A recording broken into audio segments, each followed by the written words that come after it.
ಗೊತ್ತಿರೋ ಥರ ಈಗ ಡ್ರೋನ್ಸ್ನ ಎಲ್ಲೇ ಫ್ಲೈ ಮಾಡಬೇಕಂದ್ರೂ ಕೂಡ ಯಾವುದೇ ಒಂದು ಡ್ರೋನ್ಗೆ ವಿತೌಟ್ RTC ಅಂದರೆ ರಿಮೋಟ್ ಪೈಲಟ್ ಸರ್ಟಿಫಿಕೇಟ್ ಆ ರಿಮೋಟ್ ಪೈಲಟ್ ಲೈಸೆನ್ಸ್ ಇದೆ ಎಲ್ಲೂ ಕೂಡ ಡ್ರೋನ್ಸ್ನ ಫ್ಲೈ ಮಾಡೋಂಗಿಲ್ಲ. ಮತ್ತು ನಾವು ಎಲ್ಲಿ ಯುದ್ಧ ನೋಡ್ತಾ ಇದ್ವಿ, ಈಗ ಎಲ್ಲ ಕಡೆ ಪ್ರಪಂಚದಾದ್ಯಂತ ಯುದ್ಧ ಆಗ್ತಿದೆ. ನಾವು ಯುದ್ಧ ಮಾಡಬೇಕಾದ್ರೆ ಯಾವ್ದು ಬಳಸ್ತಾ ಇದ್ವಿ, ಪ್ರೆಸೆಂಟ್ ಸಿಚುವೇಶನಲ್ಲಿ ಎಲ್ಲರೂ ಕೂಡ ಡ್ರೋನ್ಸ್ನೇ ಬಳಸ್ತಾ ಇದ್ವಿ ಎಲ್ಲ ಕಡೆನೂ ಕೂಡ. ಮೊದಲೆಲ್ಲ ಮ್ಯಾಂಡ್ ಏರ್ಕ್ರಾಫ್ಟ್ನ ಬಳಸ್ತಿದ್ವಿ, ಈಗ ಅನ್ಮ್ಯಾಂಡ್ ಏರ್ಕ್ರಾಫ್ಟ್ನ ಬಳಸ್ತಾ ಇದ್ವಿ. ರೀಸನ್ ಏನಪ್ಪ ಅಂತಂದರೆ ಇವತ್ತು ಅನ್ಮ್ಯಾಂಡ್ ಏರ್ಕ್ರಾಫ್ಟ್ ಸಿಸ್ಟಮ್ಸ್ ಅಥವಾ ಡ್ರೋನ್ಸು ಅಷ್ಟು ಮಟ್ಟಿಗೆ ಶಕ್ತಿ ಸಾಮರ್ಥ್ಯವಾಗಿ ಅದನ್ನು ಬೆಳೆಸ್ಕೊಂಡು ಹೋಗಿದ್ದಾರೆ.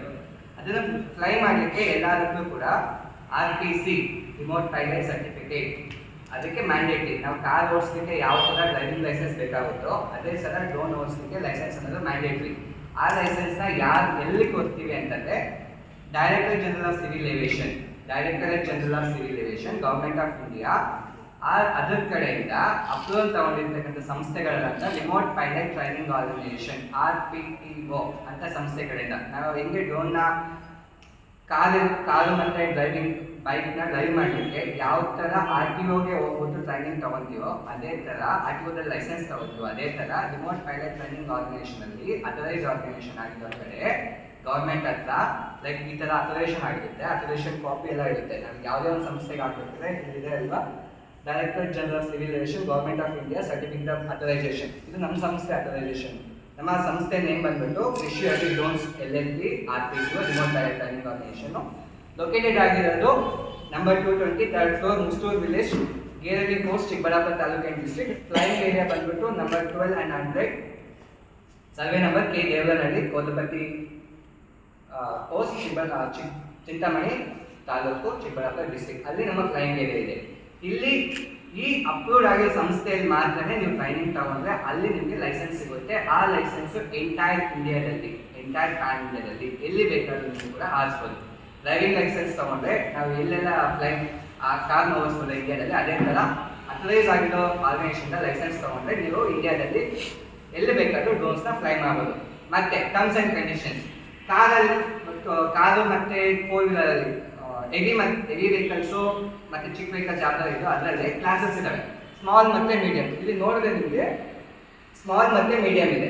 ಸ್ಮಾಲ್ ಅಂತಂದರೆ you can able to fly. ನೀವು 25 kg ವೆಯ್ಟ್ ಇರೋ ಡ್ರೋನ್ ಹೋದ್ರು ಫ್ಲೈ ಮಾಡೋದು. ಅದರಲ್ಲಿ ಅಗ್ರಿಕಲ್ಚರ್ ಡ್ರೋನ್ ಬರ್ಬೋದು, ಫೋಟೋಗ್ರಫಿ ಬರ್ಬೋದು, ವಿಡಿಯೋಗ್ರಫೀಸ್ ಬರ್ಬೋದು, ಯಾವ್ಯಾವ ಡ್ರೋನ್ಸ್ ಬರುತ್ತೆ ಎಲ್ಲರೂ ಕೂಡ ಫ್ಲೈ ಮಾಡ್ಬೋದು. ಮೀಡಿಯಮ್ ಅಂತಂದರೆ ಟೆಕ್ನಿಕಲಿ 150 kg ಡ್ರೋನ್ನ ಫ್ಲೈ ಮಾಡೋದು. 150 kg ಅಂತ ನಿಮಗೂ ಗೊತ್ತು, ಒಂದು ಡ್ರೋನ್ನ 150 kg ಅಂದರೆ ಆಬ್ವಿಯಸ್ಲಿ ಯಾರೊಬ್ಬ ವ್ಯಕ್ತಿನ ಕೂರಿಸ್ಬಿಟ್ಟು ಅದರಲ್ಲಿ ಫ್ಲೈ ಮಾಡೋದು. ಆ ಫ್ಲೈ ಮಾಡೋ ಲೈಸೆನ್ಸ್ ಕೂಡ ಇಲ್ಲಿ ಸಿಗುತ್ತೆ. ಟೆಕ್ನಿಕಲಿ ನಮಗೆ ಪ್ರೆಸೆಂಟ್ ಅಪ್ರೂವಲ್ ಬಂದ್ಬಿಟ್ಟು small 25 kg, medium 50 kg present. ಯಾಕೆಂದರೆ ರೀಸನ್ ಆಫ್ ಮಲ್ಟಿಪಲ್ ಇರೋದ್ರಿಂದ, ವಾರ್ಸ್ ಆಗಿರೋದ್ರಿಂದ 50 kgವರೆಗೂ ಲೈಸೆನ್ಸ್ನ ರಿಸ್ಟ್ರಿಕ್ಟ್ ಮಾಡಿದ್ದಾರೆ, ಜಾಸ್ತಿ ಕೊಡಬಾರ್ದು ಅಂತ.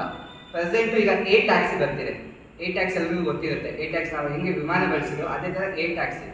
ವಿಮಾನದಲ್ಲಿ ಮನುಷ್ಯ ಕುತ್ಕೊಂಡು ಫ್ಲೈ ಮಾಡ್ತಾರೆ.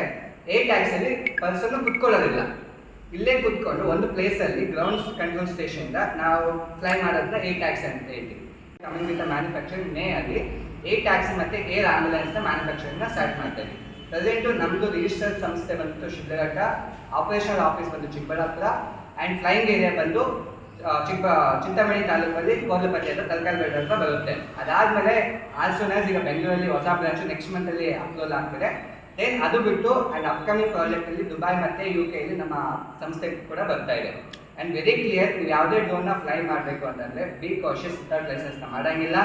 ಆ್ಯಂಡ್ ಹೆಂಗೆ ವೆಹಿಕಲ್ಸ್ಗೆ 2-ವೀಲರ್ಗೆ 4-ವೀಲರ್ಗೆ ನಂಬರ್ ಪ್ಲೇಟ್ ಇದೆಯೋ ಅದೇ ಥರ ಡ್ರೋನ್ಗೆ UIN number, unique identification number ಅಂತ ಇದೆ, ಮ್ಯಾಂಡೇಟ್ರಿ. ಅದನ್ನ ಎಲ್ಲಿ ಚೆಕ್ ಮಾಡ್ತೀವಿ, ಯಾವ ಥರ ಚೆಕ್ ಮಾಡ್ತೀವಿ, ಅದಕ್ಕೆ ಆದಂಥ ಒಂದು ಏರ್ ಸ್ಪೇಸ್ ಮ್ಯಾಪ್ ಇದೆ, ಡೀಟೇಲ್ಸ್ಗೆ ಮತ್ತು EGC ಅಂತ ವೆಬ್ಸೈಟ್ಸ್ ಇದ್ದಾವೆ. ಹಿಂಗೆ ನಾವು ವೆಹಿಕಲ್ನ ಮಾಡಬೇಕಾದ್ರೆ ವಿಮಾನ ಎಲ್ಲ ಪರಿಹಾರ ಯಾವ ಥರ ಇದೆಯೋ ಅದೇ ಥರ ಇದಕ್ಕೆ ಒಂದು ವೆಬ್ಸೈಟ್ಸ್ ಇದ್ದಾವೆ. ಅದಕ್ಕೋಸ್ಕರ ನಮ್ಮಲ್ಲಿ ಕೋರ್ಸಸ್ಸು ಅವೈಲೇಬಲ್ ಇದ್ದಾವೆ. ಈಗ ಆಲ್ರೆಡಿ ಅಡ್ಮಿಷನ್ ಸ್ಟಾರ್ಟ್ ಆಗಿದೆ, ಇವತ್ತಿನ ಅಡ್ಮಿಷನ್ ಸ್ಟಾರ್ಟ್ ಆಗಿದೆ. ಇದು ನಮ್ಮ ಚಿಕ್ಕಬಳ್ಳಾಪುರದಲ್ಲೇ ಲೊಕೇಟ್ ಆಗಿರೋದು, ಚಿಕ್ಕಬಳ್ಳಾಪುರ ಡಿಸ್ಟಿಕಲ್ಲೇ. ಲೈಸೆನ್ಸ್ ನಾವೇ ಕೊಡ್ತೀವಿ, ಸ್ಮಾಲ್ ಮತ್ತು ಮೀಡಿಯಮ್. ಆ ಲೈಸೆನ್ಸು ಎಂಟೈರ್ ಇಂಡಿಯಾದಲ್ಲಿ ಸರ್ಟಿಫೈಡ್ ಆಗಿದೆ. ಎಂಟೈರ್ ಇಂಡಿಯಾದಲ್ಲಿ ಆರಿಸ್ಬೋದು. 10 ವರ್ಷವರೆಗೂ ವ್ಯಾಲಿಡಿಟಿ ಇರುತ್ತೆ ನಿಮ್ಮ ಲೈಸೆನ್ಸು. 10 ವರ್ಷ ಒಂದ್ಸಲ ರಿನ್ಯೂವಲ್ ಮಾಡಬೇಕಾಗುತ್ತೆ. ಒಂದು ಕೋರ್ಸ್ ಬಂದ್ಬಿಟ್ಟು ಸ್ಮಾಲ್ RTC, ಒಂದು ಲೈಸೆನ್ಸ್ಗೆ 5 ದಿನದ ಕೋರ್ಸು, 2 ದಿನ ಥಿಯರಿ, 1 ದಿನ ಸಿಮ್ಯುಲೇಷನು, 2 ದಿನ ಪ್ರಾಕ್ಟಿಕಲ್. 5 ದಿನ ಕೋರ್ಸ್ಗೆ ಪ್ರೆಸೆಂಟು ನಮ್ಮ ಚಿಕ್ಕಬಳ್ಳಾಪುರದಲ್ಲಿ 25,000 ಚಾರ್ಜ್ ಮಾಡ್ತಾ ಇದ್ವಿ. ಮೀಡಿಯಂಗೆ 35,000, health courses at A time ಬಂದರೆ 50,000. ಟೆಕ್ನಿಕಲಿ ಕೋರ್ಸಸ್ ನೀವು ಇಂಜಿನಿಯರಿಂಗ್ ಆಗಬೇಕು, ಕೆಲಸ ಮಾಡಬೇಕು ಅಂದರೆ ಅದಕ್ಕೂ ಕೂಡ 15 ಕೋರ್ಸ್ ಇದೆ, ಇಂಜಿನಿಯರಿಂಗ್ ಕೋರ್ಸ್ ಇದೆ.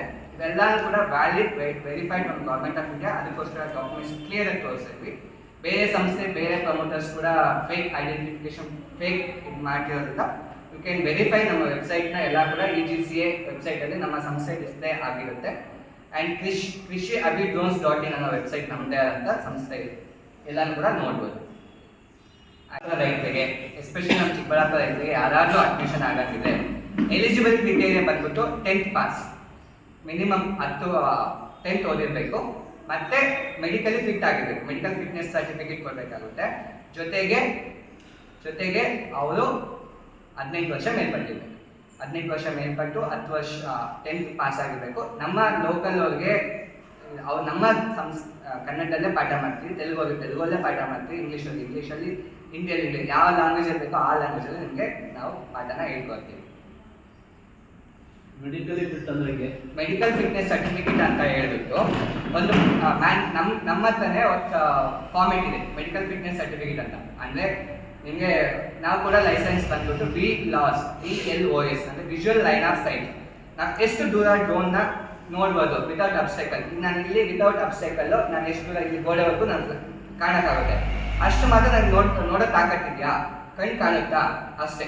ಅದನ್ನು ಫಿಟ್ ಅಂತ ಯಾರು ಕೊಡ್ತಾರೆ? ಒಬ್ಬ ಡಾಕ್ಟರ್, MBBS ಡಾಕ್ಟರ್, ಅವನ ಹತ್ರ ನ್ಯಾಷನಲ್ ಮೆಡಿಕಲ್ ಕೌನ್ಸಿಲ್ ಅವ್ನಿಗೊಂದು ಸಿಗ್ನೇಚರ್ ನಂಬರ್ ಕೊಟ್ಟಿರ್ತಾರೆ. ಆ ವ್ಯಕ್ತಿ ಮಾತ್ರ ಸೈನ್ ಮಾಡಿದ್ರೆ ಅದನ್ನು ನಾವು ಕನ್ಸಿಡರ್ ಮಾಡ್ಕೊಂಡು ಆ ಬೇಸಿಸ್ ಮೇಲೆ ಮೆಡಿಕಲ್ ಫಿಟ್ ನಾವು ಕನ್ಸಿಡರ್ ಮಾಡ್ತೀವಿ. ಸರ್ ಹೌದು, ಅದ್ರಲ್ಲಿ ಕೂಡ ಲೆನ್ಸಸ್ ಪಾಯಿಂಟ್ಸ್ ಇರುತ್ತೆ. ಲೆನ್ಸಸ್ ಕನ್ನಡಕ ಬಳಸೋದು ಕೂಡ ನಿಮ್ಗೆ ವಿಸಿಬಲ್ ಅಂತ ಇಷ್ಟು ಲೆಂತ್ವರೆಗೂ ನೀವು ಕಾಣ್ಬೋದು ಅಂತ ಇದೆ ಅಲ್ವಾ, ಅದನ್ನು ನಮಗೆ ಡಾಕ್ಟರ್ ಕಡೆಯಿಂದ ಕನ್ಫರ್ಮೇಷನ್ ಕೊಡಬೇಕಷ್ಟೇ ವಿಸಿಬಲ್ ಇದೆ ಅಂತ.